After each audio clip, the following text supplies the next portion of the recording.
안녕하세요. 인문학수다의 조상렬입니다. 송강정철의 시조가 생각이 나는 가정의 달 5월입니다. 이런 시조가 있죠. 어버이 살아계실 때 섬기기를 다하여라. 지나간 후면 애답다 의아리. 평생에 고쳐 못할 일이 이뿐인가 하노라. 우리 학교 다닐 때 좀 읊었던 시조인 것 같은데요. 그렇습니다.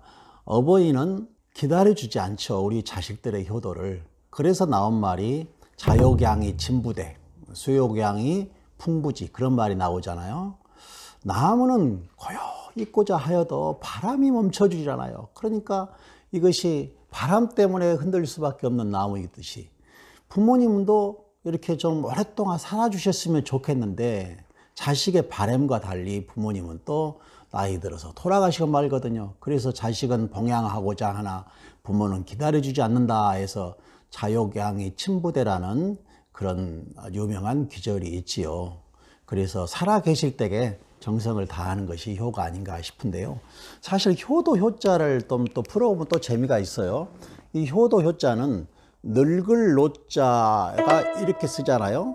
이 늙을 노자에다가 사실은 이것을 생략하고 여기다가 아들 자자를 넣은 글자가 되거든요. 그래서 늙은 부모를 자식이 이렇게 받들어 매시고 있는 이제 그런 글자를 상징하는 것이 바로 이 효도 효자입니다. 그래서 뭔 선물 많이 사다 드리고 용돈 드리고 이런 것보다도 항상 지팡이처럼 옆에서 부모를 부축하고 이렇게 하는 것이 효라고 볼 수가 있겠죠. 옛날에 그 노래자라는 상당히 유명한 효자가 있었는데 늙은 부모를 위해서 70이 넘은 노래자라는 사람은 색동저고를 읽고 부모 앞에서 그냥 이런 춤을 췄다고 그래요. 그러면 부모가 막 웃고 그랬답니다. 어쨌든 부모를 웃겨주려는 그런 70이 넘은 그 자식의 효자 이야기도 있어요.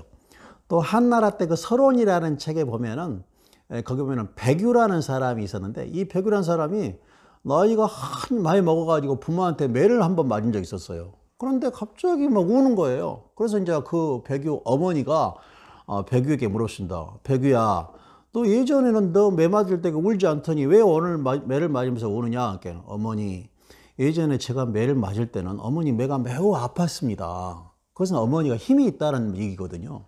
그런데 오늘 매를 맞은 거 보니까 매가 하나도 안 아파요. 솜방망이처럼. 그러니까 어머니 힘이 다 이렇게 빠지고 이제 돌아가실 날이 다가왔나 생각이 드니까 너무너무 슬퍼서 웁니다. 이런 얘기가 있어요. 그러니까 백유읍장이라는 그런 고사로 나오는 얘기죠. 이 효도한 그 이야기 중에 이제 그 짐승과 관련된 이야기도 상당히 있거든요. 그중에 대표적인 것이 까마귀하고 올빼미예요. 근데 까마귀는 효조로서 알려져 있는데 올빼미는 그 불효의 상징으로 또 알려져 있는 새이기도 합니다. 까마귀는 이렇게 알로 이렇게 부화해서 이제 새니까 이렇게 새끼를 만들어 가잖아요. 그런데 한 6개월 정도에서 알을 낳고 이렇게 세월이 지나다 보면은 어미가 눈을 실명을 해본다고 그래요. 왜 그러느냐? 그랬더니 아마 어떤 이 아이 새끼를 낳아서 한 그 기력이 다 쇠진해서 그랬을까요? 하여튼 눈이 실명을 해버린다니까. 그러면은 어미가 먹이를 구해 먹을 수가 없잖아요. 그런 그때에 이 까마귀 새끼들이 먹이를 구해다가 어머니한테 다시 이렇게 돌려서 먹인다고 그래요. 그것을 우리는 돌려 먹인다 해서 돌릴 반자에다가 먹일 포자를 이렇게 써서 반포지효라는 그런 고사가 아주 유명한 고사가 있죠. 근데 실제로 까마귀를 한자로 쓰면 우리가 까마귀 오자를 이렇게 쓰잖아요. 까마귀 오자는 세 조자에서 위에 한이 하나가 없어요. 그래서 여기가 점이 하나 없는데 아마 여기가 없는 이유가 그 실명을 한 그 눈이 실명한 것을 뜻해서 이렇게 쓰지 않았는가 그런 생각이 또 들어요. 근데 또 이제 까마귀와 반대로 그 불효를 상징하는 새가 뭐가 있다고 했어요? 아까 올빼미라고 그랬잖아요. 근데 그 올빼미는 한자를 쓰면 또 이렇게 씁니다. 이게 이제 세 조자잖아요. 이 세 조자에다가 밑에 여기에 불화자인 점 4개가 없고 여기 가서 나무목이 이렇게 들어갑니다. 이걸 올빼미 효자라고 그래요. 근데 올빼미는 새끼를 이렇게 낳잖아요. 그러면 나면은 어느 정도 자라고 나면은 새끼들이 어미의 눈을 빼서 먹고 다 날아가 버린답니다. 그거 아주 지독한 놈들이죠.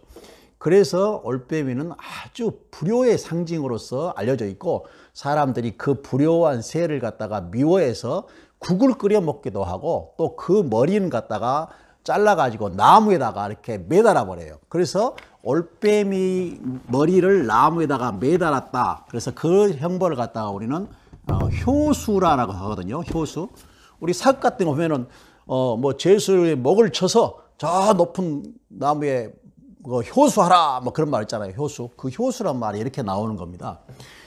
그래서 이렇게 가장 불효의 상징 바로 이 올빼미다 이렇게 볼 수가 있는데 사실은 옛날에 이런 말이 있잖아요. 부모가 돌아가시면은 부모는 흙에다 묻는다고 합니다. 그러나 자식이 죽으면은 부모의 가슴에 묻는다 이런 말이 있습니다. 불효 중에서 제일 불효가 부모 앞에 자식이 먼저 죽어버린 겁니다. 그것은 정말로 큰 부모의 가슴에 못을 박는 그런 것이겠죠. 공자의 제자 중에 자하라는 유명한 제자가 있어요. 그런데 그냥 안타깝게도 그 어린 아들을 그냥 잃게 됩니다.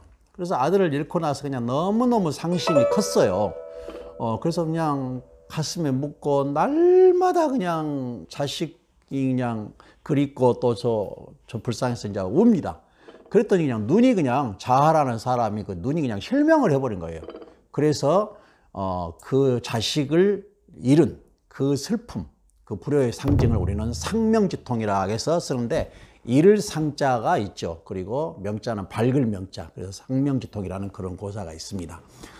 우리 가정의 달에 다시 한번 가족의 소중함과 또 부모에 대해서 어떻게 우리가 효를 해야 되는가 한번 생각해 보는 그런 얘기들을 모아봤습니다.